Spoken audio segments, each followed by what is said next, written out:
November 13, 2025 Town Board meeting, and we do have special guests to lead us in the pledge tonight.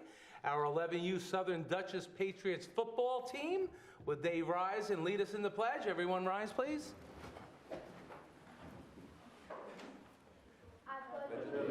To the flag of the United States of America and to the republic for which it stands, one nation, under God, indivisible, with liberty and justice for all.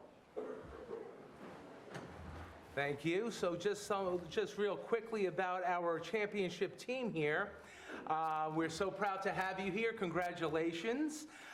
These remarkable young men and women. We have one female player on the team.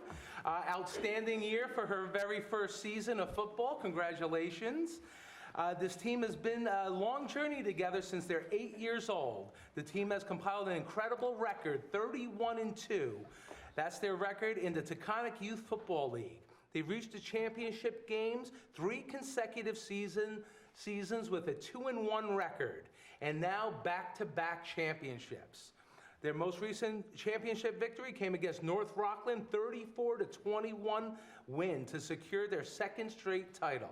It was a total team effort, the kind of performance that defines who they are as a group, and it allowed Jack Mofield to rush for an astounding 346 yards and 5 touchdowns. God bless you.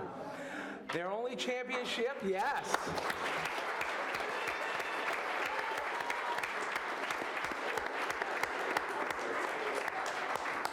Their only championship loss was a real heartbreaker, but it became a defining moment for this team. They learned from it, grew stronger, and transformed into a united, unstoppable family, and they haven't lost since. And if you would all like to stand and give us your name and your position. Yeah, we have a coach. We have the microphone right up here. Just put on the little button on the side. Yeah, there you go. My name is Jackson, and I'm a left tackle in offense and a tackle in defense. Okay.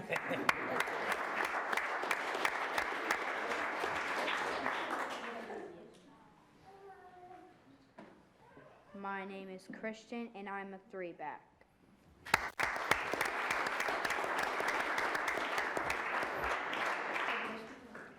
Try the top one. My name is Cameron Bragg, and I'm a wide receiver outside linebacker.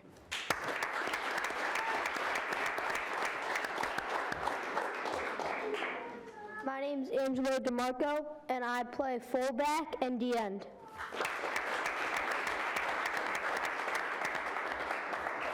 My name's Mateo, and I play fullback and inside linebacker.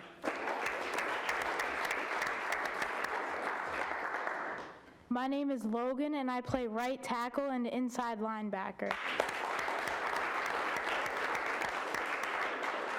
My name is Robert, and I play wide receiver and cornerback. My name is James, and I play running back and outside linebacker.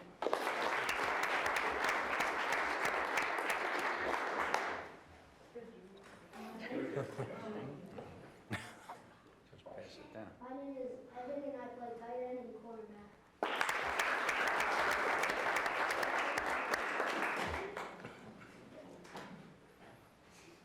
My name is Philip Schwer, and I play running back and outside linebacker.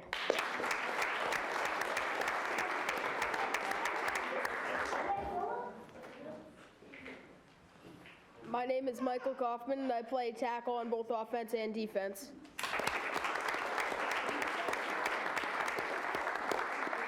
My name is Jackson, and I play quarterback and D-end.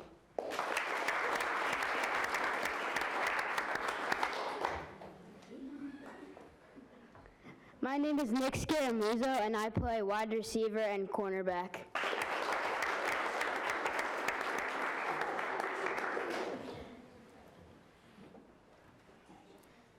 My name is Shane Patel, and I play D-end and center.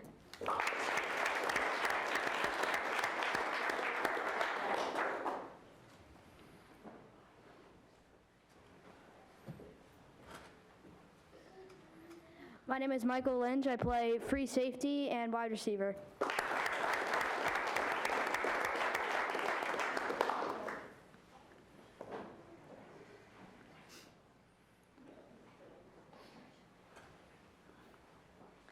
My name is Sabrina Isley, and I play tight end and outside linebacker.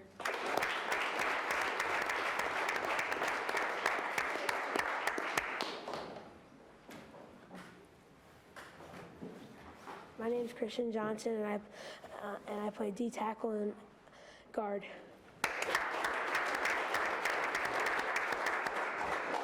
My name is Carlos Noesma, and I play right tackle and D tackle.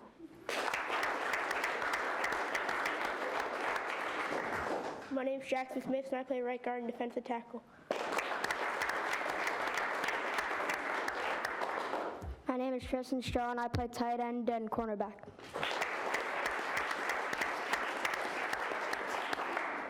My name is Hunter Lizzie, and I play center.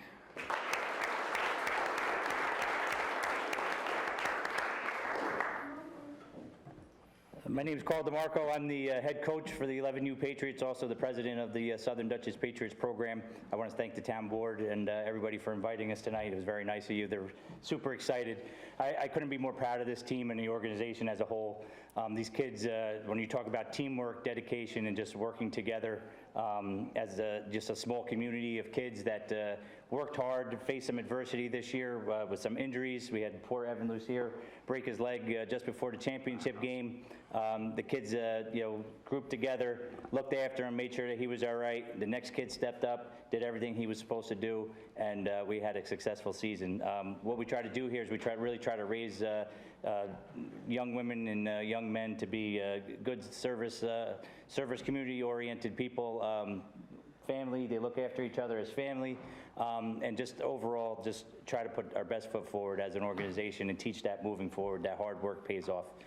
So thank you again. It was our pleasure to come here, and it was greatly appreciated. Thank you. Thank you, Coach.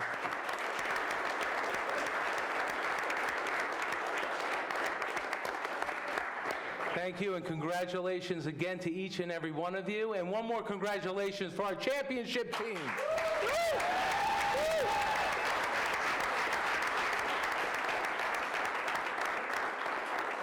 Thank you.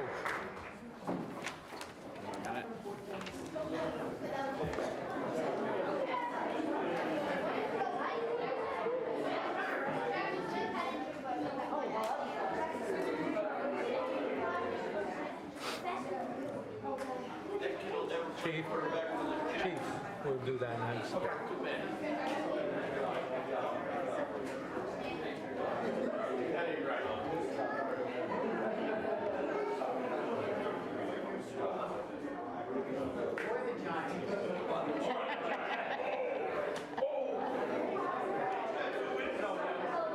And we do have one more presentation. Would the town board join me at the podium down there?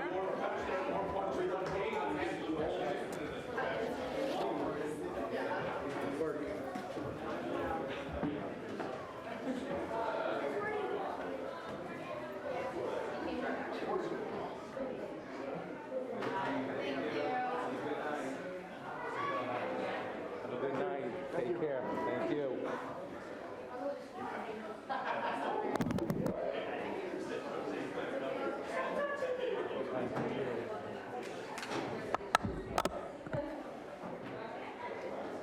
And we have another presentation tonight. Chief, join us.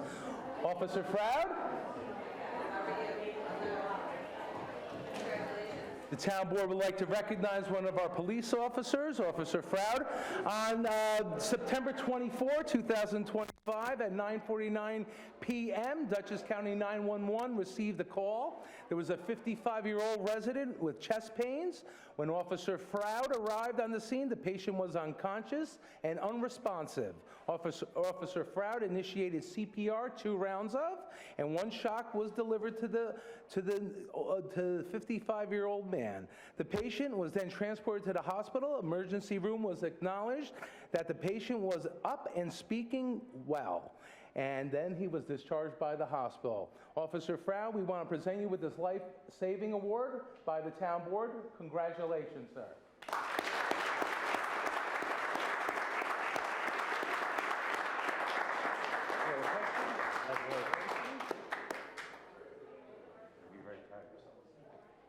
Chief, you want to grab a picture? Yep.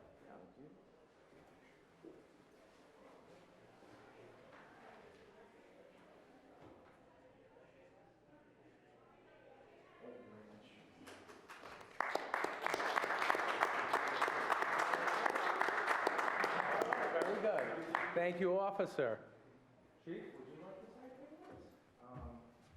Just on behalf of the entire department, I appreciate the board taking the time to acknowledge a job extremely well done. That situation was a little more difficult than most, and we couldn't be happier to have Officer Froud working with us and on the case there, because I think it was his knowledge and professionalism that saved a life. I mean, I believe it was honestly within seconds, and if it wasn't for his quick action, quick thinking, resident would be unfortunately lost. So again, thank you, Officer Froud, and thank you all the officers who step up every day and do the same thing, and it's really appreciated. So thank you, guys. Thank you, Chief. Congratulations, officer. Thank you. All your hard work day in and day out, and the rest of your fellow officers, thank you all for all you do for our town. Well, it's always nice to start the meeting like that, that's for sure. I do have some announcements. Hope everyone's well, is doing well, happy, healthy. Busy month as usual. I ended last month attending the Dutchess County Regional Chamber of Commerce monthly contact breakfast. This month they hosted the debate between the candidates for Dutchess County Controller, which was done very well. Both of them did a great job. Dutchess County Regional Chamber of Commerce, as I always say, it's a great organization, and they do so much for our Dutchess County business community. The president and CEO, Frank Costella, he does a great job. He's a huge advocate for all the small and local businesses, and he does whatever he can. I try to attend as many meetings that I can for them, all their get-togethers, their contact breakfasts, whatever they have, because as we know, it's so very important to support our local businesses. They are really the heart and soul of our community.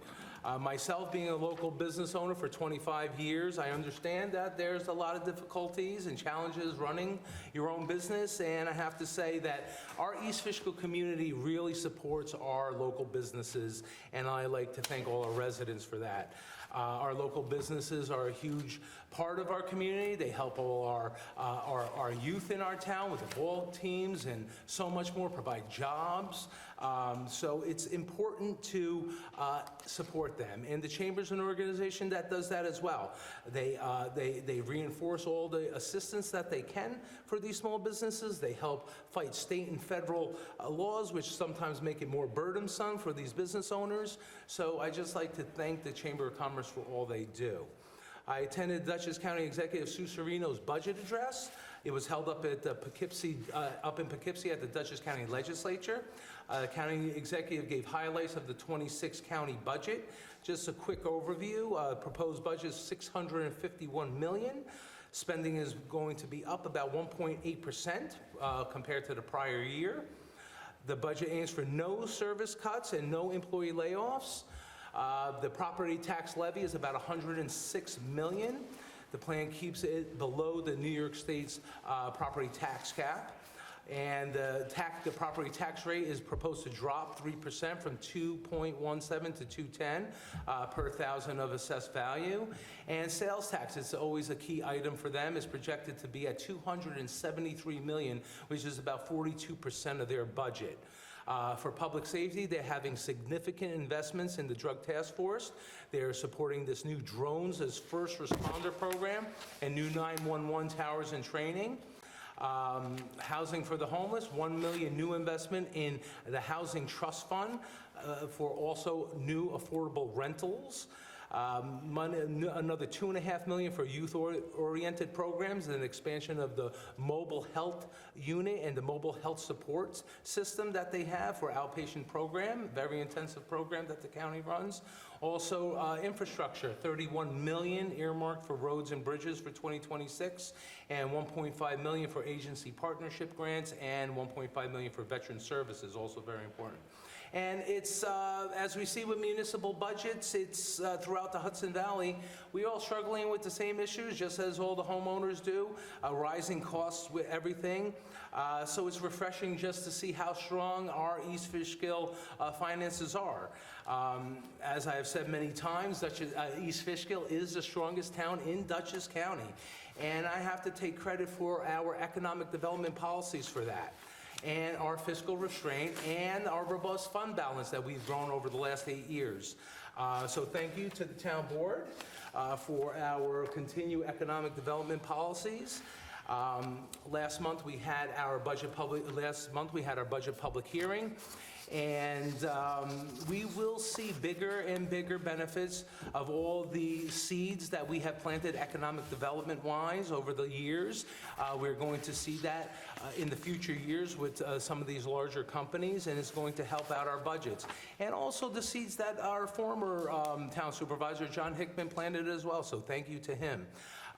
Thank you to all the residents who reached out about the budget. A lot of positive comments. Thank you, thank you. And all that we're trying to do in the town. So it is, that's our biggest job, as I always say. And we take a lot of seriousness in it, and we did pass a very good budget for our residents, so thank you.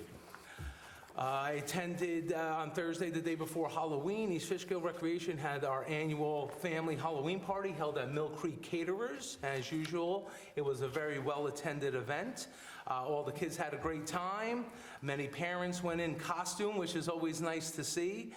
Thank you to our recreation staff. They do a fantastic job. And thank you to Mill Creek Caterers. They do always so much for our town. So thank you. They always go above and beyond.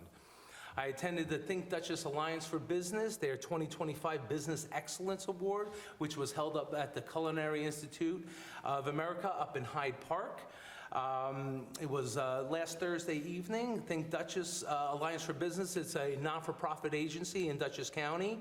They wear many hats. They assist organizations with business development needs, many, many different ways. They help establish relationships, build networks, generate resources to meet the demands of these businesses, and increase the economic vitality of Dutchess County. From commercial real estate listings to job creations, business retention. Think Dutchess, they do a tremendous job with such a small staff, I might add.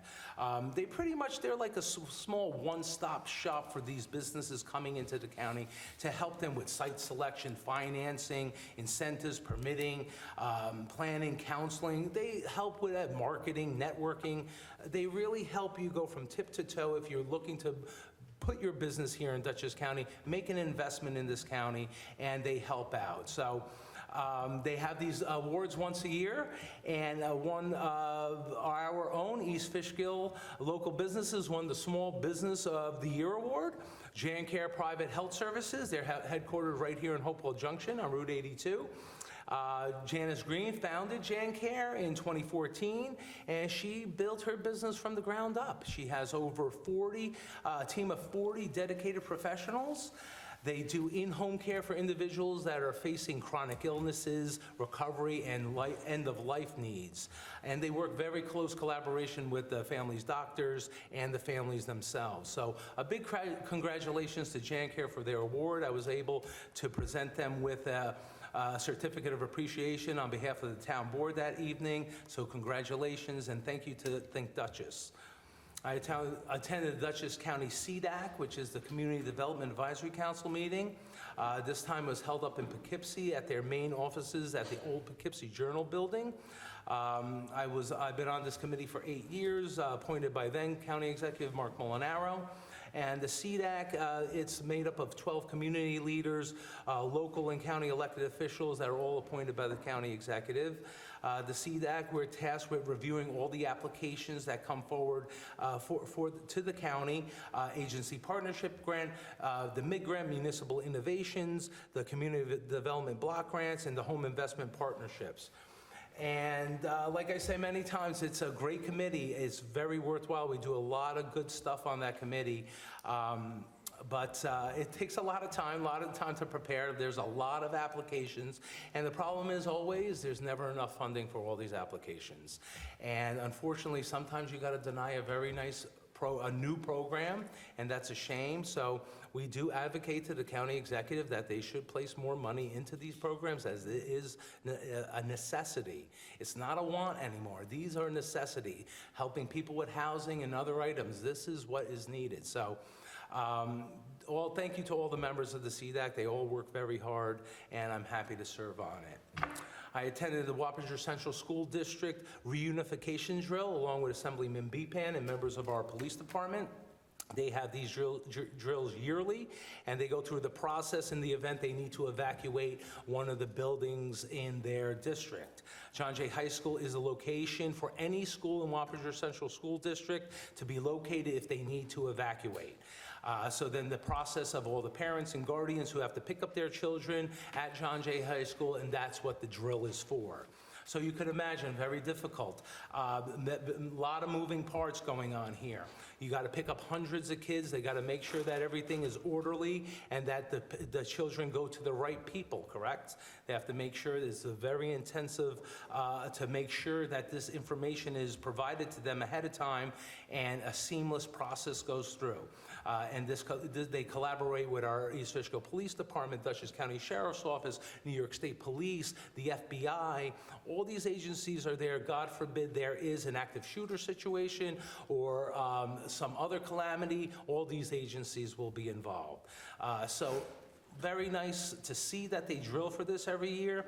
Thank you to the Wappinger Central School District Superintendent, Dr. Dwight Bonk, the John Jay High School Principal, Dave Kozlowski, and the Assistant Principal, Paul Albanese, that get this program, this training together to make sure that it's done seamlessly. And thank you to our chief for always making sure that he attends those meetings.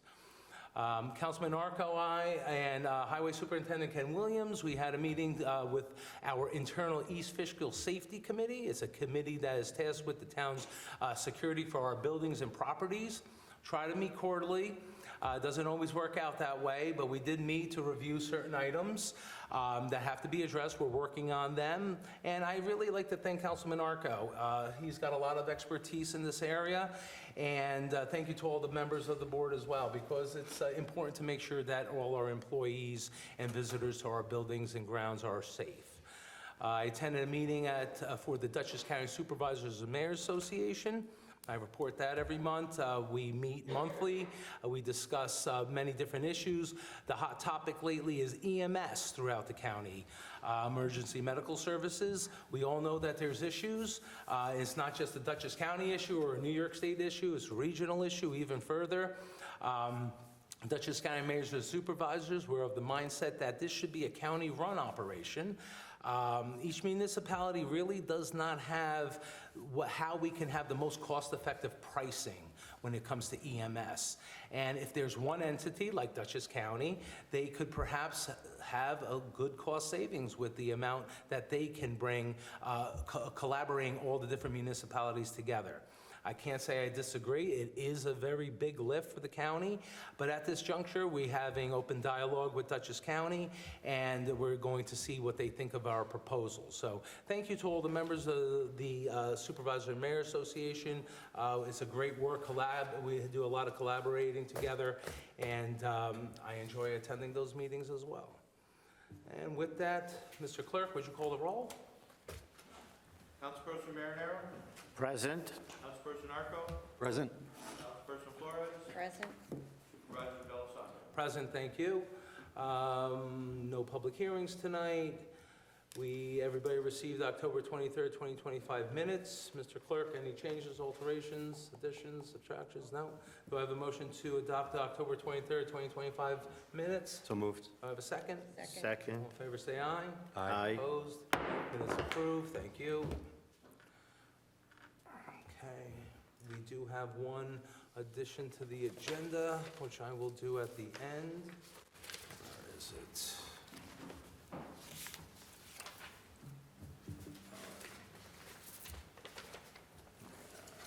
It is for Saratoga Associates' proposal for the comprehensive plan implementation. Okay, courtesy of the floor, anybody wish to speak on any general town issues, anything on the agenda, please come up and use the podium. Yes, sir. How are you, sir? I'm well, thank you. Hugh O'Neill, I live up in Leetown Road, up in Stormville. Yes, sir. A few concerns, some I addressed in previous meetings and notes. First is the issue with the speeding on Leetown Road. Well, you got a good audience right here, the chief of police sitting right here. He heard me last time. There's continues to be a problem. I'm not making phone calls. It needs to be monitored. But the safety of the children, the adults, there's biking in the neighborhood. This is not a park like right down by IBM there and so forth. This is in the neighborhood. It's a small park, 6-7 acres, probably the smallest park you have. And, you know, there's a lot of traffic going through Leetown Road now. A lot of trucks, don't know why. You know, why they're coming back and forward. It must be GPS or something. That, landscapers, That's always an issue. GPS is always an issue. But they tend to speed. And the issue, I think, one of the things that should be done, being this area where you have people that want to walk, want to cycle, et cetera, in a small neighborhood like that the speed limit should be changed to 25. It's 30 right now. They put additional signage up there on the road.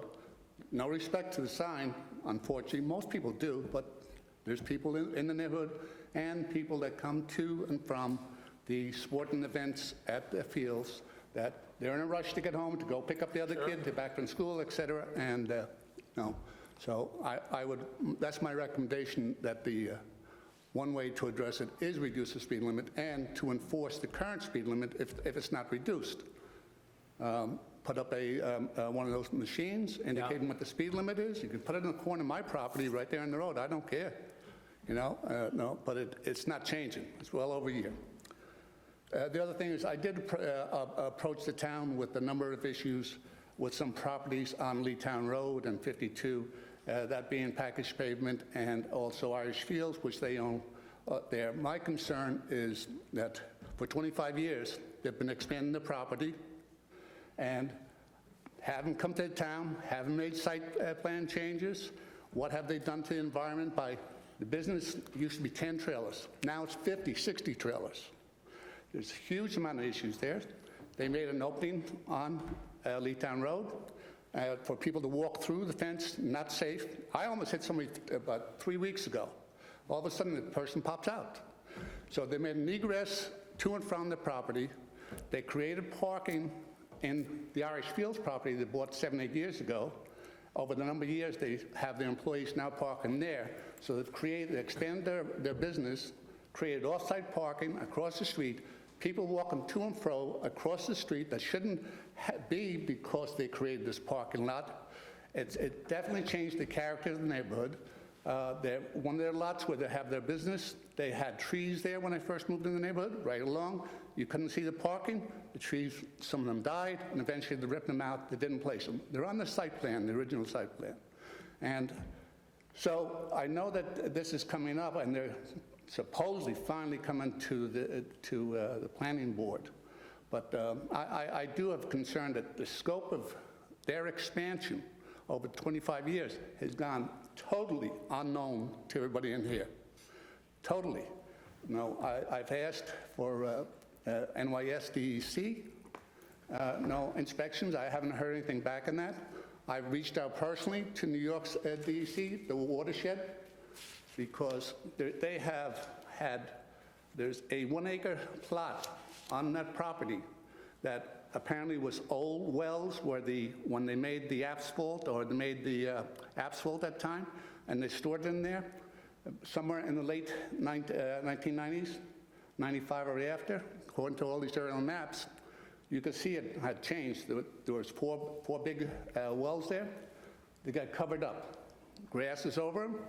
The whole acre is bordered by pallets, maybe 500 pallets of cement. And they created a storm retention pond on their adjacent lot. And that extends further into the lot. And then it comes out through a 10-inch pipe onto the side of Leetown Road. I have pictures of the water the gray, murky water that comes out there after a storm, and it comes out. Where does it go? Down across the street, in between the properties across the street where the deli is, into the wetlands. DEC. I contacted DEC twice, New York City. I made a complaint, told they're going to get back to me, never got back to me. I got a call from somebody, oh, we're investigating something. Nobody ever got back to me. So I've requested that this property be, and my complaints be addressed with regards to all the changes that were made there. There was 150 parking spots in that place for associates and employees. It's less than 50 now. You can see it from the aerial shots for the views. You can see how they abused themselves and expanded the parking into the property they bought across the street under Irish Fields, the old Stormville Oil building, the old, it's not an old, I shouldn't say old. There's a piece of property there that was a home. It was a sample, a model home initially, and it was, and the property, when you look up the property, that's another whole thing, is property valuations and taxes, et cetera, that they've, haven't, because of all this stuff they've done over the years, they haven't been a good citizen, not at all. They may have donated somewhere else, but I tell you, they haven't done anything for Stormville. But outside of that, other than evade, the processes that are in place to make changes in the site plan to cover the safety. With all the trucks that are going on there now on 52, every big trailer, loaded and unloaded, coming, I guess, north or bound, they make lefts. Across 52, speed limit's 55 in that turn. It's on a turn. And there's trailers making turns left in there. And then there's the loaded trailers and big, huge aggregate trucks that come out of there that make the lefts onto 52, on a turn. And there's going to be an accident there someday. I don't know why DOT hasn't been involved yet. I reported this months ago. I don't know what came out of the complaints I made. I know I don't feel transparency. I don't know. I've asked for answers. Well, as you know, DOT, that is their purview. That's not the town's purview. They do have, we did actually, and I have been in receipt of your emails, and I know that you've been having discussion with Councilperson Flores several times. Right. And we have been investigating this. We have sent our engineer out, our code enforcement officer, and actually just today, because it's difficult sometimes to get the code enforcement officer, the engineer, and the attorney in the same room, we had a meeting actually today with Councilperson Flores to discuss this. What's the next steps? Because we have already been investigating this. According to DOT, for what the town knows right now, all their entrances on 52 and Leetown Road are all legal entrances. DOT approved, number one. Number two, they are, like you said, making application with the planning board to review their site plan, update their site plan. We have let them. Oh, I'm sorry, they filed, correct. December 16th. Yeah. December 16th, right? And there was a They're under this. they had to get wetlands delineated. Yeah, that was the issue we were waiting for, to put them on the agenda, because they had to get wetlands, like you said, in the back of that other property, because now they have to add on across the street where the old Stormville Oil building was, and they have a parking lot, add that to their site plan, because they use that for parking, like you mentioned, sir. So we had to wait for them to get the wetlands delineated, and now they have a full plan that they're going to present to the planning board. Would the council person like to expand on what we discussed today, or?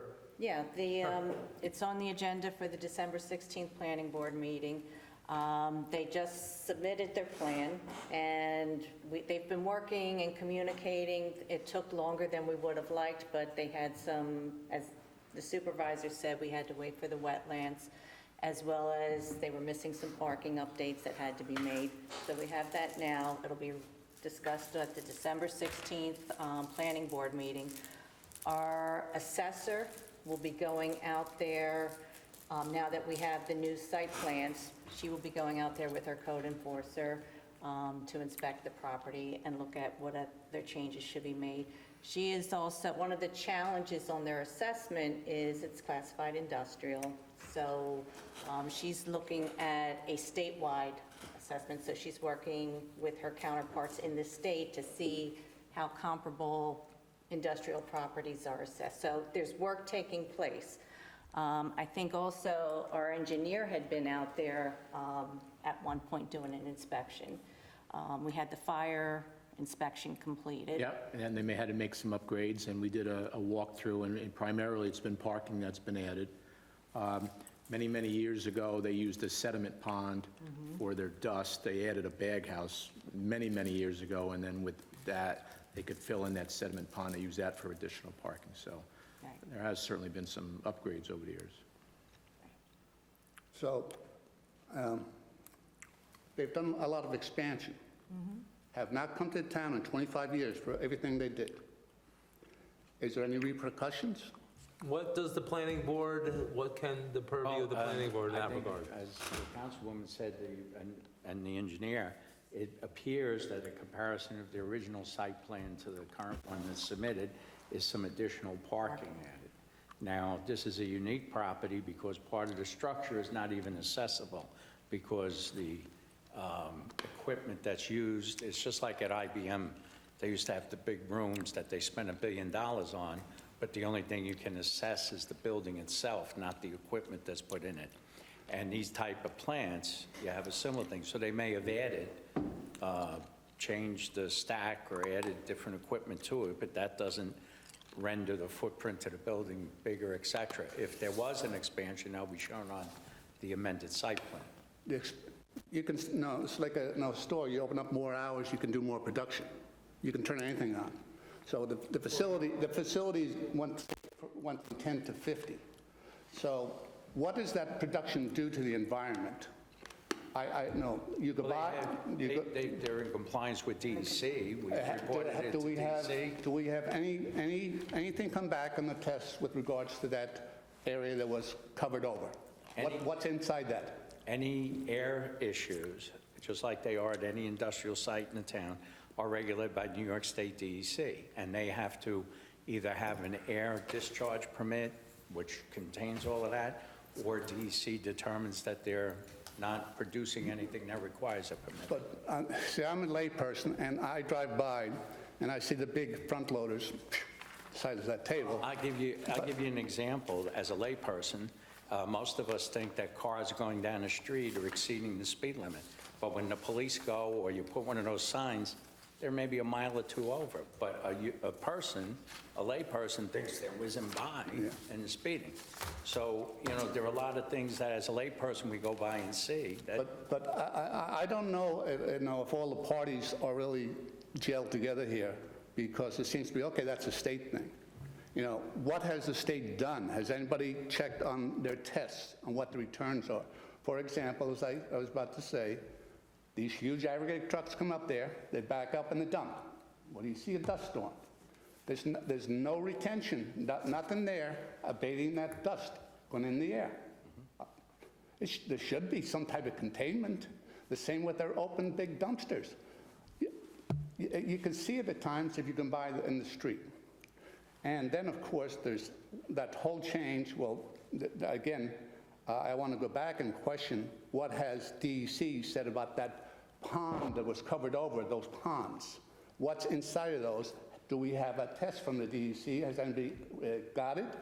Can we get copies of that test and see what the results are? You can foil DEC and get whatever records but they have. You're part of the town. But you don't understand. Every level of government has jurisdiction. We don't have jurisdiction over But can you, your government, you can't request? Even if we found that DEC's tests were X or Y and we didn't agree with it, it's still in DEC's hands to take that. We have no right to change or force the business. That's a DEC. But if they expand their business and change their property, do things to the property, that site changes they made without coming to town, they have the right to do. Now before. What? They now have filed, based on the investigation that you brought to everyone's attention, they have submitted, they retained engineers, and they submitted an amended site plan. It's I- now up to the planning board to Right. review that and see what additional impacts may or may not. Yeah, I understand that's coming. That piece is coming, there's going to be a proposal, and it'll come to the community too. But I don't see anybody saying, where do I find out what's underneath those wells that are covered over? Somebody tell me what's in those wells? What's in the air? Who's monitoring the air, that dust? DEC. DEC. Well, could the town request? Sure, we something? could request, but- I'd appreciate it if they could do that. And what about, no, I tried to get New York DEC, the watershed, made a complaint, as I said, never got answered. I had no results. Maybe you could get results, because all that gray sludge that's coming out of that 10-inch pipe is going right into wetlands, going into thing. So I don't know why, no, I've never got feedback on it. So, no, where can the town help to bring this out? Because if these things are detrimental to the environment and to the people in the community, I think it behooves the town to push the buttons on the different parties, whether it be state, whoever, federal, whatever's involved. I mean, this is a huge plant. A cement plant is not good for the environment, all right? And it's not. So, and maybe, people should dig into that and see what environmental issues are around a cement plant. The silica dust, it's there. Is it going in the neighborhood? Don't know. Is it going into the water? I don't know, but I don't know. I have to bring it up because I get concerned about the health. No, it's not that, it's just the workers. And if DOT approved that walkway through, there's no markings, no lineage on the street, no signs, nothing. Right. I would question I would like to see that report from the DOT that approved that. No, the crosswalk. The crosswalk on Leetown. So that will be with the planning board. Right, so this is there, But that's that's why. DOT, going to cross the road. That's for It's the 52. main entrance on 52 is DOT. 52. So who's accountable That's for the our road? road, and the planning board now on the site plan will see that and address that issue. All right. And so with their expansion and what happens with the expansion that they've gone through An already? expansion of operation.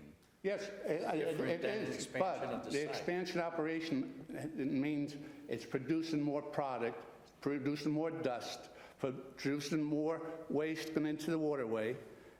No, that should be approved by the town. No. No? Approved by the DEC. They're above our approval. We don't have that level of approval. So can we find out, what DEC did approve for the property? Yeah. The supervisor. All right, and would that be made available to the public, to us? Yeah, I could send it right to you when I get it, Okay. of course. But let me However, ask you. Don't hold out much hope that we're going to do any better than you did when you contacted them. It's a very difficult agency, both that, it's second only to New York City DEP to get information. Well, it's New York We'll DEP. reach out, but don't think that the stature of the town asking Yeah. is going to do much with those agencies. They're very difficult. Well, there's a concern there, no, and with regards to, a corporate business like that, it's not really just owned by the Doherty family, it's owned by a big corporation out of Georgia. And, and when they come in and pump the money into the business, that's what drove the activity on with the business, from what I see and basically what I read about. And they have shown total disrespect for the town, done things beyond us, and they've changed the character of the neighborhood. They've made, my brother, last year, which initiated this whole thing, he said, what did you, open a used car lot down there? And the cars were all over the place. And a few things were addressed about the safety and how they're parked and so forth. But what's approved for like 38 cars, because there's the business, and then there's the other business that where Stoneville Oil used to be, the model house. I think it's a total of 38 spaces. They're parking over 60 cars in there. It's down now because you eliminate the stuff on the side. Plus, they started taking some cars back into the business, and when the tractors pull out, to run in the morning, they park the cars where the tractors are. So they're trying to make it, better, but they certainly changed the character of the neighborhood. That's the entrance into our neighborhood. Right, and if the planning board does want to see fit that they should have the public hearing, make sure you address this at the public hearing. That's the process, is that correct? Right, and also part of the site is pre-existing non-conforming because it was there before the neighborhoods. Yeah. I It understand. was there when everybody moved there. What's that? The plant was there when your house But not the was built. expansion. No, but the plant was there when, Yeah, but they expanded without, coming to the town, as without far getting a as we've site determined approval. so far, it's the parking expansion. It's parking. What's that? As far as the plan shows so far, it's a parking area that was expanded. It was decreased. There was 153 parking spots in the original site plan. Now there's only 50. Well, that's going to be addressed with the planning board. So, I mean, they reconfigured the property, put more tractor trailers, and put thousands of pallets of cement sitting there, which get ripped open, the dust goes in the ground, the stormwater goes into that retention pond. So I will definitely put a request into DEC for whatever information they have on original permits, when they get it, how often do they recertify these permits? And when I do get an answer, I will, of course, let you know, Will sir. that be part of the planning board process with regards to making sure the environmental pieces are addressed? Well, it depends upon what's determined to be different from the original site plan to this site plan, Production. okay? Well, we don't regulate production. Well, they do, because they had to reconfigure their lot. If they reconfigured the lot, then the planning board will address that. To accommodate the production. Yes. Well, we do have an original site plan, or no? Yes, for 90. Okay, so they're going to look at that site plan compared to the new site plan that's submitted, and like you said, if there was parking spaces of 100 parking spaces gone, and now there's a building there, then they're going to have questions of why did they do this? And with regards to there's 4 parcels on the package pavement. So they changed their business parking lot, they eliminated the trees, the shrubs that are on there. Is that also being Yes, addressed? That was part of that 100%. plan? They will Because address that as well. It's one of the 4. And then there's Irish Fields, obviously, where they'll propose. They definitely look at propose a plan. screening and what was on the original plan, and perhaps the planning board's also going to request them to add more screening and trees. I can't speak for the planning board, that's a separate town, that's a separate board, but this is what they do, this is what they look at. And with regards, when the properties are getting reassessed, now unfortunately, this company went paying $74,000 10 years ago in school taxes for Carmel. It's gone down every year, down to $54,000 this past year.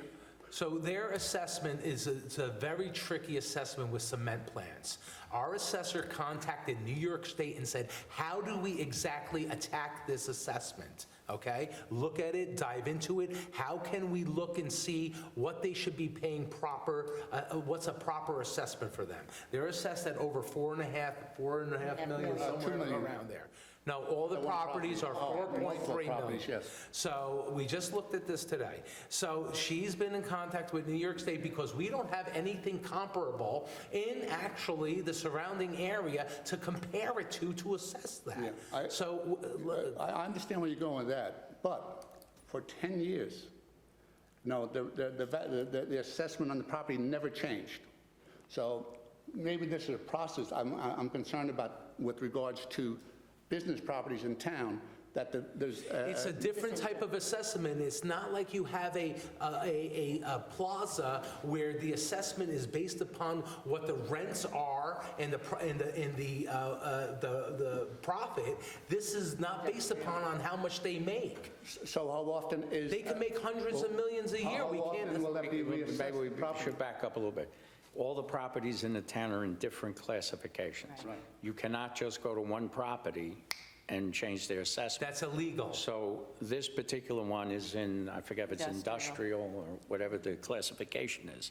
So the only other property in the town that we have is a defunct gravel mine, West Hook Stand and Gravel, which coincidentally is suing the town that their assessment's too high and has submitted an appraisal on it. So the assessor has cast her net and looked at other, like Fishkill, places like that.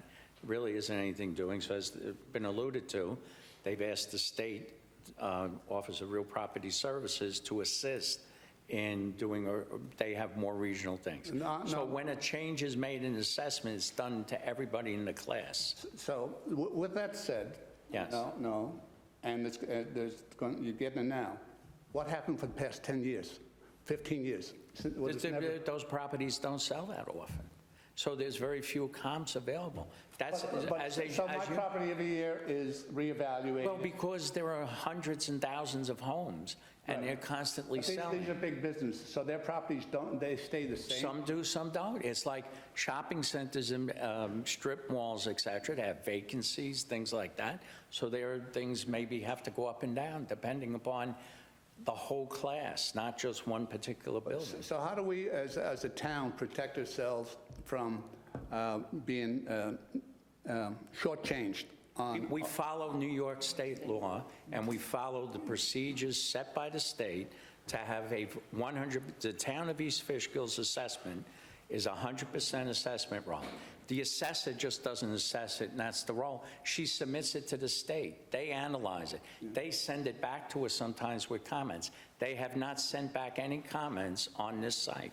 So now, I did a little research today, and so the 3 major properties around me, businesses, operations, and so I question, again, our process as a town with regards to commercial property, mining property, whatever it may be, is how often do they get reviewed? Not just that the general public goes because we're 100% private houses, homes. No, I think that there's an opportunity for us to make sure that the businesses in the community are paying their fair share. All right, there's another property up on the same corner that I just saw get reassessed, and the lots have changed use. They're not the vacant residential lots listed on the maps. The same thing, obviously, with packaged pavement. Their property that's listed as vacant, not being used, but they're using it for their expansion. Those properties, they changed years ago.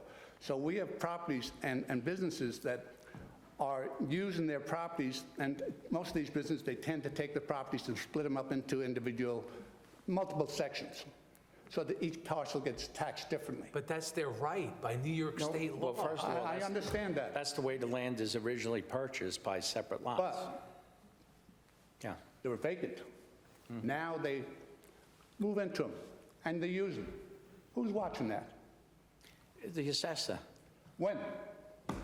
Once a year, there's an assessment roll. In commercial properties? Yes. Yes. You can come in and look at the assessment roll. All right, so I got a property up the street. 2 lots were changed from $42,000 in evaluation and to 44 to 46. Which property is that? This is where the nursery is, the old Shady Nursery. Shady Sun Nursery. Yeah. All right, so if you go there, the properties aren't is what they are. And they are in violation. They're being processed downstairs. They have an attorney. They're working on resolving their violations, C of Os, everything. When that process is complete, then that will be addressed with the assessor. So my question is, the evaluation that changed from 44 to 46,000 on these 2 smaller pieces is, if an assessor went out there. No, what happened is there was a sale of that property much. No, this is after the fact. This was just just this year. Okay. Just So reassessed. that's not as the same classification as packaged pavement. That's a commercial classification. Right. So if you look at the commercial classification that's in, you may see an adjustment of the values of those properties. And I just did that homework. Okay. And there's 2 pieces of property that got changed. So, and one is used for major trucking equipment. There's 20 trailers on it, and what's listed is, I have in the car. But if an assessor went there, they certainly didn't look at the property, because it certainly changed from the vacant lot it was 4 years ago. But I look at the pictures that you provide on parcel access. It's vacant, so... But equipment and vehicles are not accessible in New York State. The equipment and the storage of everything on that property? Any equipment But that's it's mobile. used, the property's being used. I understand that, but the equipment doesn't change the value of a parking it's the area. usage. It's not a parking And lot. that's being addressed with the violations. But the point I'm bringing up is the assessor went there, No, supposedly. not necessarily. Oh, okay. That change may have occurred because they've been forced to get building permits for things they did without permits. When a building permit is issued, the assessor adjusts the assessment based on the building permit through the C of O. So there's complaints out there for those 3 pieces of Absolutely, property? So absolutely, I can go and check that? absolutely, Okay. absolutely. All right, good. And there's another place, I know, down there, there's a mining operation off of 52 that's using adjacent property that's listed as a, not a wasteland, what do they call it? Landfill. Pay $25 a year taxes. It's part of their operation. There's so much I see that, a simple person see, it's like, I feel that there's, we're getting shortchanged by some business owners. And at least this one's being tackled. And taxes are, it's tough. Taxes are raised, and you guys have done a great job. The town, all years have done a great job. Love Park and all that, and what it's going to contribute to Wappinger School District. Not Carmel, but Wappingers. No, I know you try to keep. Yes, Carmel Schools is another bear, yes. It's a different bear. Yes. No, I know that, obviously, the parties that I'm addressing, and to me, they're not paying the fair share. So that was basically the, I will, the last thing is that with regards to this meeting, it's December 16th. So if at that meeting they decide to have a January meeting, I think it's, if there's change going to be made, typically you see a sign up, a small sign. That's if it's set for a public hearing. That determination is up to the planning Right. board. They will determine if a public hearing is warranted based upon what they're submitting for their site plan. But here you are having this major expansion. The signs go up for public hearings. Yeah, how big's the sign? It's 2 by 5 or whatever. Yeah, They have to put multiple signs on a property that's signed. But nobody's going to see a 2 by 5. This is a huge neighborhood. It's not just the local people that are within 1,000 feet. Sometimes the planning board requests that the property owner put up a large sign on wood stilts and other things. Perhaps the planning board would do that. Yeah, I'm hoping they do because. Well, you can always write a letter to the planning board because his comments wouldn't be addressed unless there's a public hearing. Public Is that hearing, correct? right. So you can write a letter to the planning board, to the clerk, and she will disseminate it to the planning board members. Oh, prior to the meeting? Yeah. Oh, okay. It's All right. open. Okay, I didn't know that. You can come to the meeting. I'll be there. No, listen, but I know. And you could put all your, can't you could comment. address all your items that you said about the goes parking to lot public being hearing. smaller and all At the this. public hearing. But I'm saying if he put a letter together and he sent it, they No, would just to review bring some that. points. All right, no, good. I didn't know that was available. I'm glad that came up.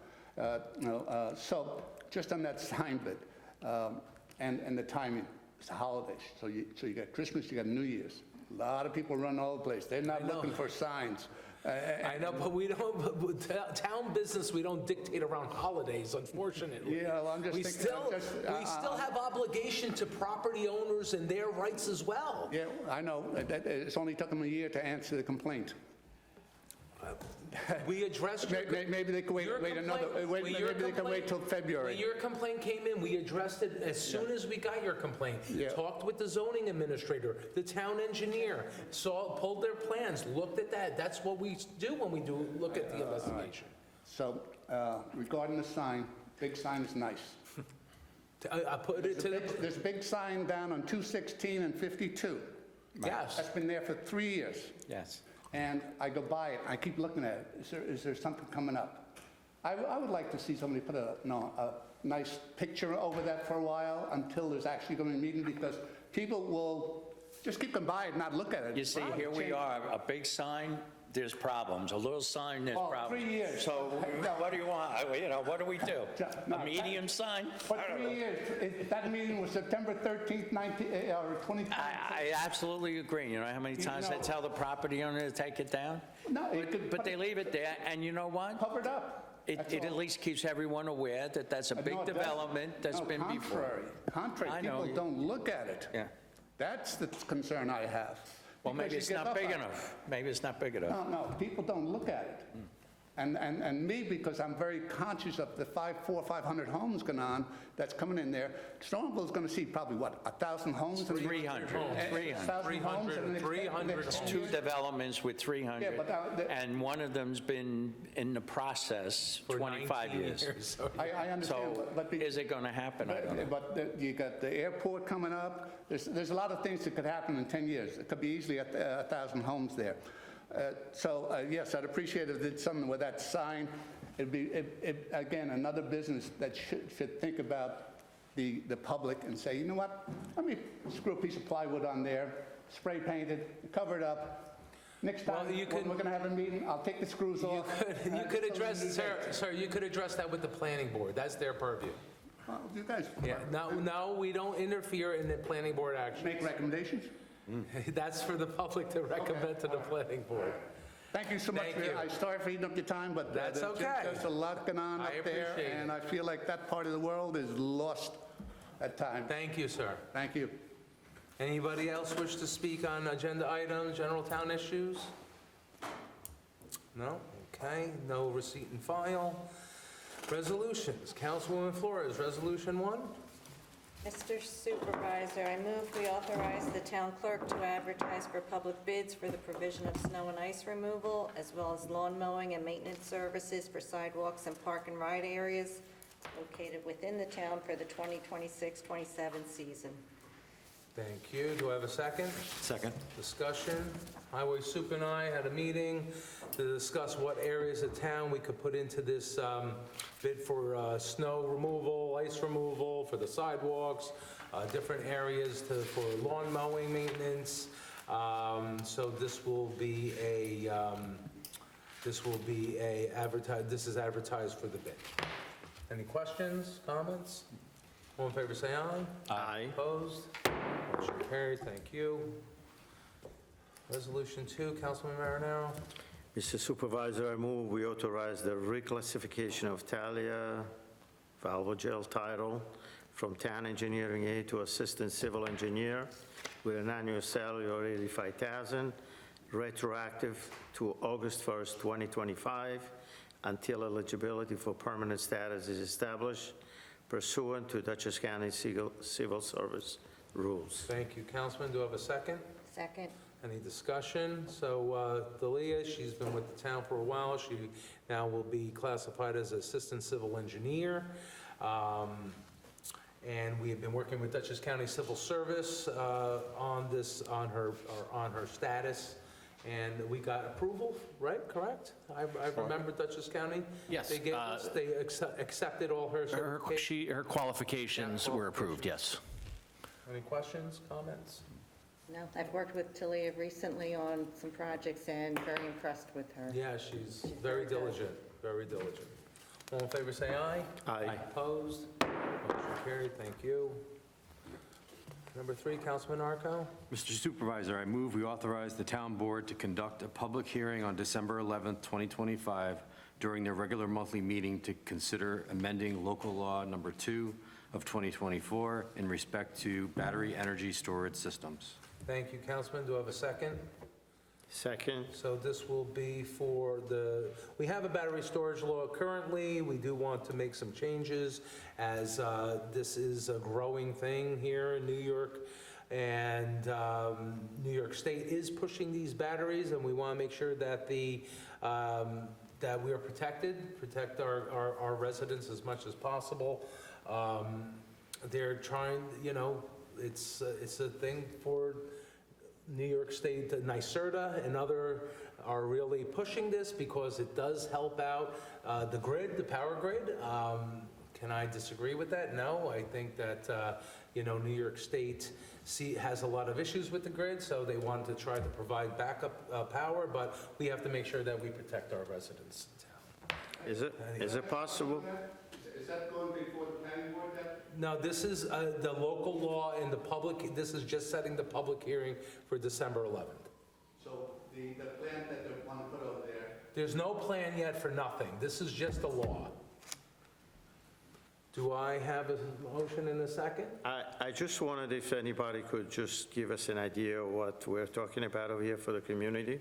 So we have a current battery storage law. We have one on the books. We want to make changes to that battery storage law in the event, because there was a battery storage project up in town of Poughkeepsie, a battery storage project across the river. We want to make sure that we update our law, so if an application does come in, which I'm sure it will, they already looked at town of Wappinger, LaGrange, and other towns, so we want to be prepared for when they do make an application, that our law's up to date and we provide enough whatever it is we need to for the community. Basically, what this law is, as the supervisor alluded to, battery technology is constantly changing in New York State. And several years ago, 1 or 2 years ago, we did enact a battery storage law, because that's when it started. There were applications coming. We've now learned from other communities' experiences that we needed to tighten some aspects of it. So we're restricting more or controlling more, in a better way where they can be located. They have to be near existing substations of the utility companies. We're updating the fact that they have to comply with the current national codes, that if that code changes, it's subject to review every couple of years. They have to keep the facility in compliance with that. We've increased some of the setback requirements from residential property, commercial, et cetera. But I think by tightening it up, that it has to be located within a close proximity of a substation, we're really going to be restricting where they can be. It also, we had one potential application where they wanted to use overhead cabling over a road. This law, the change in law would require underground cables. They couldn't go over, things like that. So it's more restrictions on what we previously have in our law. These battery storage projects, I mean, they are all over the place. We had an expert come to Mayors and Supervisors Association, give us a whole shtick on it, and in New York City, they have them on high-rise buildings.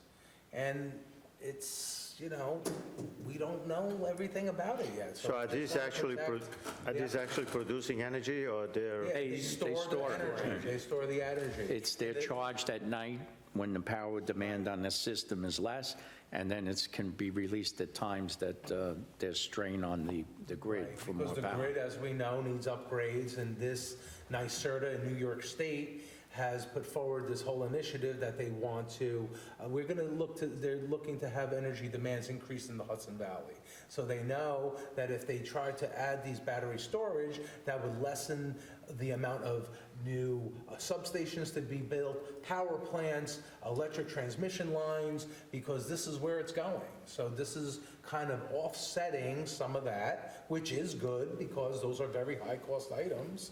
I can't argue with that, nobody can, but we have to make sure that our residents are protected first. Any other comments?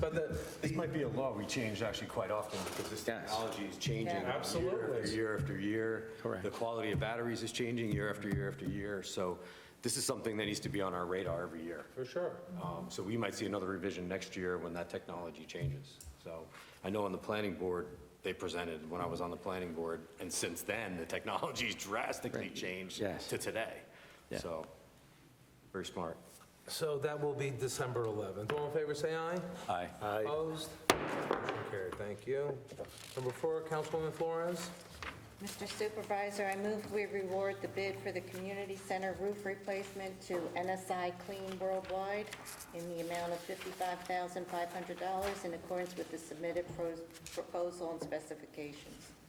Thank you. Councilperson, do I have a second? Second. Discussion. So we did receive a grant from Dutchess County, a mid-grant municipal innovation grant. As I said in my comments, I sit on that committee. I recuse myself when they vote on applications for our town, so just to be sure, I do recuse myself on those votes. But thank you to Dutchess County for this grant, new roof for our community center. All in favor, say aye. Aye. Opposed? Approved. Thank you. Number 5, Councilman Marinaro. Mr. Supervisor, I move we award the contract for Pinewood Knolls Water Main Interconnection bid to Scape Technology Incorporation in an amount of not to exceed $1,225,000. Thank you, Councilman. Do I have a second? Second. So a little discussion on Pinewood Knolls, a little history, as everybody knows. We had PFOA and PFOA and PFOS hits on the wells that are for Pinewood Knolls Water District. It's a very old district, and they have only one well.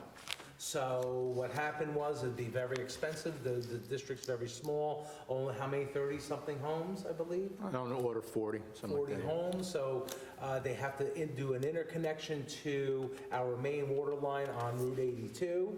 And luckily, we were able to get a $2 million grant from Congressman Lawler's office to offset those costs. Otherwise, it would be very, very expensive, and I don't think the 40 homes could afford the millions of dollars to pay for this interconnection. So this is to award the bid for the construction for services.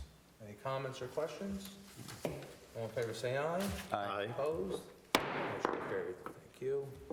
Number 6, Councilman Arco. Mr. Supervisor, I move we authorize the hiring of temporary part-time seasonal interns for various departments to assist in clerical functions for the 2026 winter season. Thank you, Councilman. Do I have a second? Second. So we do a very robust intern program over the summer, and we do get a handful that like to come back, and we like for them to come back for winter break, and this is for, how many are there? 1, 2, 3 of them coming, 4 of them coming back for the winter break. All in favor, say aye. Aye. Opposed? Motion carried, thank you. Number 7, Councilwoman Flores. Mr. Supervisor, I move we authorize appointing Danielle Mangone and George Anabi Jr. as full-time clerks provisionally until eligibility for permanent status is established in accordance with the civil services rules set forth by Dutchess County. Thank you, Councilwoman. Do I have a second? Second. Discussion. So these are replacements. We started a program a few years back with full-time clerks that were rotating different departments, and our idea was, it was easier than the actual implementation. The idea was to take a full-time employee and put them in 2 different departments, and the busiest time of year, they go to one department, and then when that department's slower, go to another department when it's during its busiest time. So we had two of them to replace 3 positions. The idea was merge 3 positions into 2, and it worked okay. It's a little difficult with scheduling and whatnot, I should say, and sometimes there's overlap in certain departments. But we did have one left us for another job, and one then we had somebody left our town clerk's office, which we moved one to there, so now these 2 will be replacing those empty positions.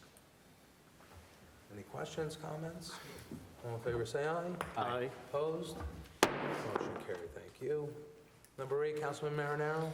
Mr. Supervisor, I move we appoint Catherine Sabatino and Denise Avity as temporary part-time typists to assist in various town departments and shall work at the pleasure of the town supervisors in accordance with all previously established rules and regulations. Thank you, Councilman. Do I have a second? Second. We do like part-timers. I don't say that meanly, I just say that part-timers are just more cost-effective for us. So. All in favor, say aye. Aye. Opposed? Motion carried, thank you. I know the comptroller likes that as well. Number 9, Councilman Harko. Mr. Supervisor, I move we authorize a municipal agreement, sorry, wrong one. Sorry about that. Mr. Supervisor, I move we authorize declaring certain property to be surplus and authorize the auction of same. Thank you, Councilman. Do I have a second? Second. We have an 09 Crown Victoria and a 2004 Ford Expedition. They are, can't do anything else with those, Highway Soup? No, we No. can Flintstone them maybe. Yeah, okay. All in favor, say aye. Aye. Opposed? Motion carried, thank you. Number 10, Councilwoman Flores. Supervisor, I move we authorize a municipal agreement with Dutchess County Planning in regard to a referral reduction agreement that would eliminate actions that are not of a county-wide and/or intermunicipal concern. Okay, thank you. Do I have a second? Second. Would the attorney like to give a little background on this agreement that we Sure. do with Dutchess County? Well, under state law, certain actions have to be referred to the county planning department for comment, and they are given 30 days to respond. If they oppose something, then it requires 4 votes of the town board to override that. So there are many things that the county, and we agree, items that are so ministerial that the process of referring them to the county is really not necessary. So this agreement outlines the ones that the Commissioner of Planning agrees no longer need to be referred to the county, and we would concur in that. Okay, excellent. Any questions, comments? All in favor, say aye. Aye. Opposed? Motion carried, thank you. Number 11, Councilman Marinaro. Mr. Supervisor, I move we authorize setting fees for rentals for Route 52 Marketplace for 2026. Thank you, Councilman. Do I have a second? Second. Discussion, our town clerk loves handling the permits for the Route 52 Marketplace. Very busy, keeps them very busy. Clerk, thank you for all you do there. Since sarcasm. No, appreciate it. I know it's a lot, so thank you. This will set the fees for the rentals. All in favor, say aye. Aye. Opposed? Motion carried, thank you. We do have one addition from the floor, which I'll do now. Okay, Ward Saratoga Associates, a proposal for support for comprehensive plan implementation in town of East Fishkill through a competitive RFP process. Ward Saratoga Associates, the contract to develop the comp plan. Our comp plan was adopted on September 25th, 2025. We are embarking on implementation of the goals and policies identified in the comp plan and requested a proposal from Saratoga Associates. The following the review and analysis for the proposal. For the comp plan, the town staff is recommending the retention of Saratoga Associates with the scope of services not to exceed $5,000, and that the supervisors authorized to direct to execute the contract. Any comments or questions? We know Saratoga Associates well. They have been doing an excellent job for us. They have been, and I know they'll provide significant value as we move into the implementation phase and things that we can get started on, so I support this. Excellent. Do I have a motion? So moved. Do I have a second? Second. All in favor, say aye. Aye. Opposed? Motion carried, thank you. No budget transfers. Highway soup. Supervisor, our tree crews have been kind of busy over the last few days with the rainstorms and the windstorms, so we've been out in various locations all over town, cleaning up. A lot of residents have been calling in some trees, and we've been out there taking care of that. Also met with our town engineer, Scott Bryan, over in Worley Homes. We're preparing to do some drainage work over there and a couple of the cul-de-sacs. Little tree work, stuff that hasn't been done in a while, and we're, getting ready for some blacktop work in those areas. Our shop, our garage there, our mechanics are in full swing with our getting our dump bodies off, getting our sanders on. All of our sanders and plows have been tested, getting ready for the winter season that is coming up. Our rec crews are cleaning up in the parks, getting up all the leaves, winterizing. Our sprinkler systems, our irrigation systems in Red Wing Park, 52 Soccer, the Snack Shack, all that is being, set for the winter. Our beautification crew are out working, getting our wreaths ready to be put up. We're going to be taking down all of our Hometown Hero banners starting on the 18th of this month. And I just want to say that winter is here, coming, and our snow ordinance is in effect as of November 1st. So please try to keep the cars off the road so our police do not have to go out there and knock on your doors. Also try to keep your garbage cans set back in your driveway so that when we do have snow events, our trucks do not knock them over. Tell Bobby Grasso. I will. Bobby, I'm sure, will call me probably next week. I just want to thank everybody in my crew, my secretaries, my deputy, my foremans, everybody. You know, when we get storms and they come, we all work together as a team, and it takes a team to clear this town. It's the biggest town in Dutchess County. People don't realize what it takes to do this, and our subcontractors as well, which we did acquire a few new ones this year for the season coming.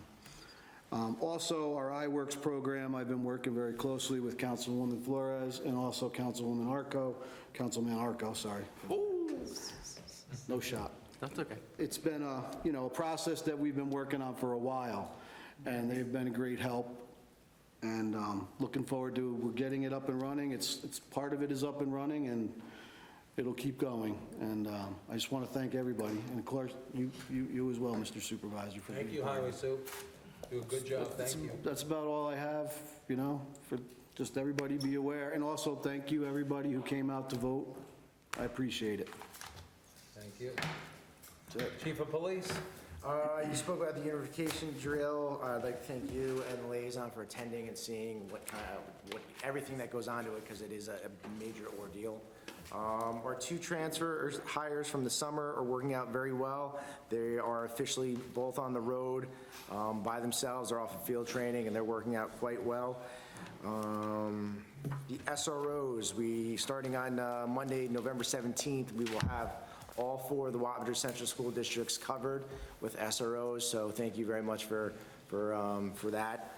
And our PBA will be hosting a food drive at Acme Supermarket on Sunday, November 16th, from 9 a.m. to 5 p.m. So if you're out there and want to come donate, our officers will be out there from that time. And thank you. Nice. Thank you, Police Chief. Councilman Arco? How you doing? Good, you? Hanging in there. Me to it. I met with the fire district this past month to discuss membership needs and potential future commercial clients that may impact the district. Please consider stopping by one of our firehouses on Monday nights around 7 to see what they have to offer. They're always looking for new volunteers. Work continues on the town's life safety system evaluations. The Town Hall Emergency Replacement Project is approximately 60% complete. Thank you to the police department for providing the required fire watch coverage during this phase. Thank you. This month, I met several times with Councilwoman Flores, Superintendent Williams, and members of the Highway and Engineering Department.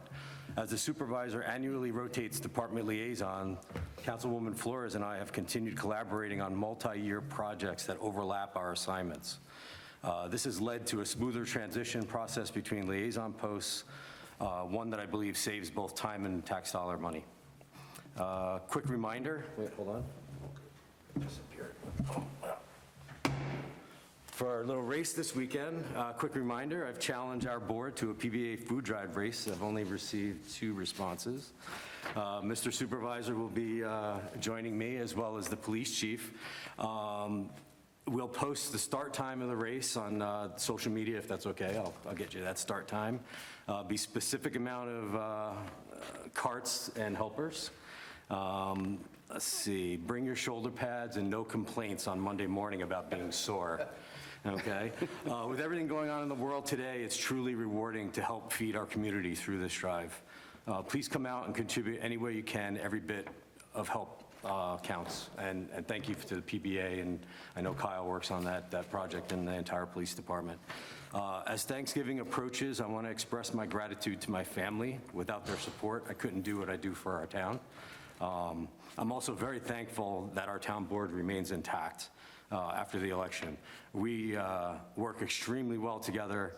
While we don't always agree, we always communicate openly and ensure that every decision we make is based on facts and confidence. That spirit of collaboration happens every day here. Wishing everybody a happy and safe Thanksgiving. Thank you, Councilman. Councilman Marinaro? So I responded. Oh, you did? Participate in your challenge. There might be a little team up there, so watch out. Who's the helper? We'll team up somehow. So that's a great project, whatever the PBA initiative for the food drive. Thank you. So Friday the 21st at 11 a.m. at the community center, the police department will be hosting a bingo bagels and badges with the seniors. This is a great event. The seniors enjoy this event really, and every year is well attended. There will be a K-9 demonstration, and guest speakers will be there from the bank talking about fraud complaints. I think this was one of the big topics last year, and seniors. Unfortunately, it's an every year topic. It's something that can't be skipped Is that over. still something that is going on? in the community? Absolutely, yeah, on a daily basis, so. Yeah, there's always some new Oh, scam. they are so The clever. check washing scam is so. happening now, where seniors, if they don't check who the check is written out to, people are washing their checks, rewriting the names, and it could be a year before you find out that, you know what, I just lost all that money. Right. And that's happening today a lot. And unfortunately, we have to look after our seniors. Some of them live alone, and they're very vulnerable, and This is always Look well after them. attended, so it's a good way to get everybody's ear. yeah, and So. it's a good thing that somebody watches over them. Again, like the highway superintendent mentioned before, thank you to everybody who came out to vote. Just one thing I have to say about these elections, reflecting back, this body of elected official works for you, the taxpayers, and the community. We are very diligent. I have to say, we have done an excellent job through the years serving this community. We can't please everybody all the time, but at the end of the day, if anybody addresses any issues, we respond in a timely manner, I have to say. Since my tenure on this board, I am very pleased with the way things are done, and the way the department and town hall is working for the community is incredible. Just one complaint on my part. I have not seen a great turnout of voters to come out and vote. We are here to work for you, whether you vote one way or another. Make sure that you still keep your community the way you want it. Unless you participate in the voting system, you cannot keep East Fishkill a great place to live.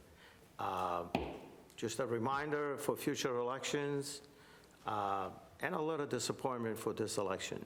I would have rather seen a bigger turnout.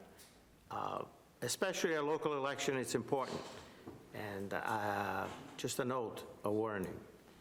Keep your community safe and your voting records intact. Thank you. Thank you, Councilman. Councilwoman Flores. Just following up on that, I want to congratulate our supervisor, Councilman Marinaro, and Frank, who's not here, as well as our superintendent, Kenny Williams. I look forward to continuing to work with all of you. But I also want to acknowledge those that also ran, who may not have won, but put in a tremendous amount of effort. Running for public office is not easy. It's a lot of work. And so Fran and Johnny, I acknowledge all that you did as well in running, so.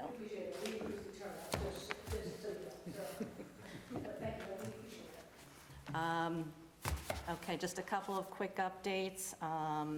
As part of our master plan work that continues on transitioning to implementation, we're waiting to hear on our CFA grant application. Hopefully we'll hear shortly if we can get some funding to help offset some of the cost of updating our community-wide zoning regulations. We also submitted our New York Forward application,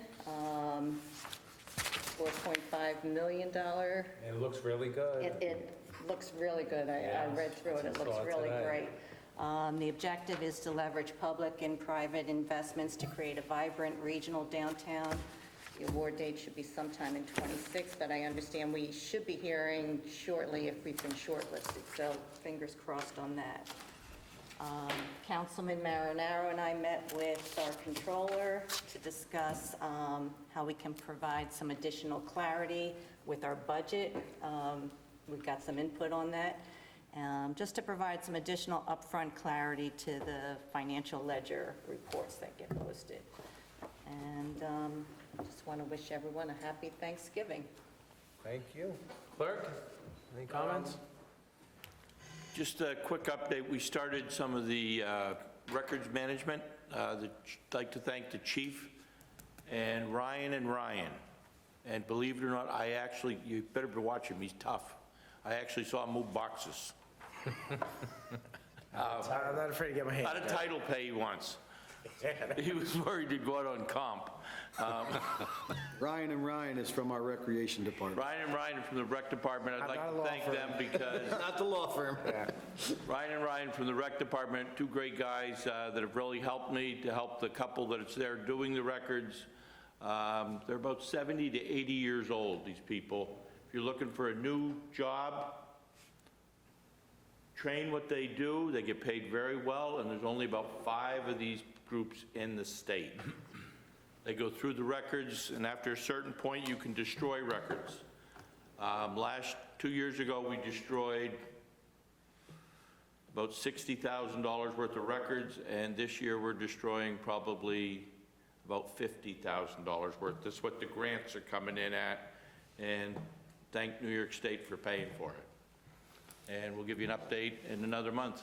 Almost every box we moved out of your trailer is getting destroyed for an update. All that back-breaking work. All that back-breaking work, you should have thrown it right in the shredder. Thank you, Clerk. Councilman Franco is not here this evening. He did ask me to read a statement from him. I would like to thank all those who voted on Election Day. I do apologize for not being here. It's my 30th wedding anniversary trip that I had to postpone. I do enjoy being married to my wife, so I had to make sure I made the trip. It is a great honor to continue representing all the people of East Fishkill. I always believe that small-town politics doesn't matter what letter follows your name. What matters is to listen to the people and address their concerns immediately, and honestly, I will continue to do that and look forward to working with our great East Fishkill team. Councilman Franco. And for me, my final comments are, we do have our Historical Society is having events on December 7th. It's their annual Christmas open house from 1 to 4 p.m. That's Sunday, December 7th. And then Saturday, December 13th from noon to 4. It's their annual holiday tea. Great to bring the kids to, so if you could, please attend. That's the East Fishkill Historical Society, right off of the Brinkerhoff House, right off of Kensington Drive. Great place to see. It's really set up nice for the holidays. And I just want to thank all the residents who did vote. Appreciate your support. Councilwoman Flores did steal my thunder. I do thank everybody who did run an election. It's very important and to make sure that we try to help whatever residents we can. So I do appreciate everybody who did run. And a very happy and healthy Thanksgiving to everyone. Our next town board meeting is December 11th at 6 p.m. Do I have a motion to adjourn? So moved. Do I have a second? Second. All in favor, say aye. Aye. Opposed? Motion carried. Thank you.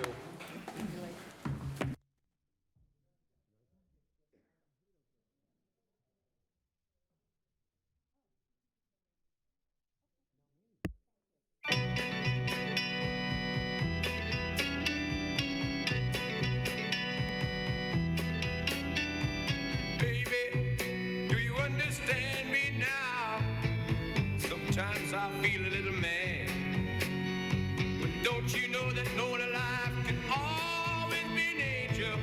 When things go wrong, I seem to be bad. I'm just a soul whose intentions are good. Oh Lord, please don't let me be misunderstood.